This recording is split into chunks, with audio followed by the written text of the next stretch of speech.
நம்ம ஃபஸ்ட் பார்ட்டில் நம்ம என்ன சொன்னோம்னா, குக்கரில் வந்து சாத்துக்கு பதிலாக வரகரிசி, வெந்தயம், பாசிப்பருப்பு இதெல்லாம் வைக்கணும்னு சொன்னோம். இந்த பாத்திரத்தை வச்சு நம்ம வேக வச்சோம்.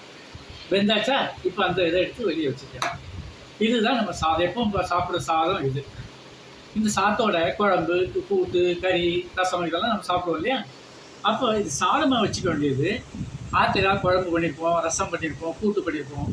அந்த குழம்புல எவ்வளோ வேணுமோ அதை போட்டுட்டு சாதம் மாதிரி நல்லா பிசைஞ்சிக்க வேண்டியது. ரசம்னா ரசம், குழம்பு எது வேணுமோ அது நல்லா பிசைஞ்சிட்டு தொட்டுக்கிறதுக்கு கூட்டு கறி எதாவது வேணுமே, அதுக்கு நம்ம என்ன பண்ணுறோம்னா இந்த மாதிரி ஒரு சின்ன பவுல் எடுத்துக்கிறோம். அந்த பவுலில் அதே மாதிரி தான் முதல்ல மாதிரி ஒரு டீஸ்பூன் எடுத்துக்கிறோம். பாவக்காயை வந்து சின்ன சின்ன துண்டமாக அப்படி வெட்டி நறுக்கி வச்சுருக்கேன் பாருங்கள்.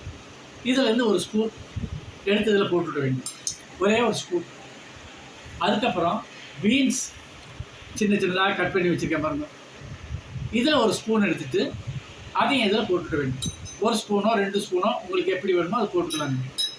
இது தவிர கேரட்டு, கேபேஜு, தக்காளி, முள்ளங்கி எது வேணாலும் எது கிடைக்கிறதோ அதை இதே மாதிரி சின்ன சின்னதாக கட் பண்ணணும். கட் பண்ணி இதே பவுலில் போட்டு, ரொம்ப வேண்டாம், ஒரு பவுல் மாத்திரம் இருந்தால் போதும். ஏன்னா வெந்த உடனே இது சாப்பிட்றதுக்கு சரியாது, நிறைய சாப்பிட முடியாது உங்களால். இதை எடுத்துகிட்டு இதையும் இந்த ரைஸ் குக்கரில் இதை முதல்ல வச்சோமே அதே சமயத்தில் இதையும் அதில் வச்சிடணும். ரெண்டும் ஒரே சமயத்தில் ஒரு 20-25 நிமிடம் நல்லா வெந்துடும்.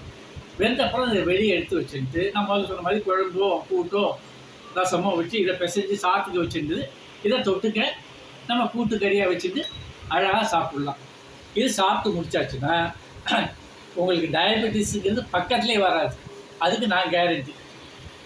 அவ்வளோதான் எனக்கு தெரிஞ்சு நான் சொல்கிறேன். நீங்கள் ப்ராக்டிக்கலாக இதை பண்ணி பாருங்க, அதுக்கப்புறம் நீங்களே சொல்வீங்க. சரியா?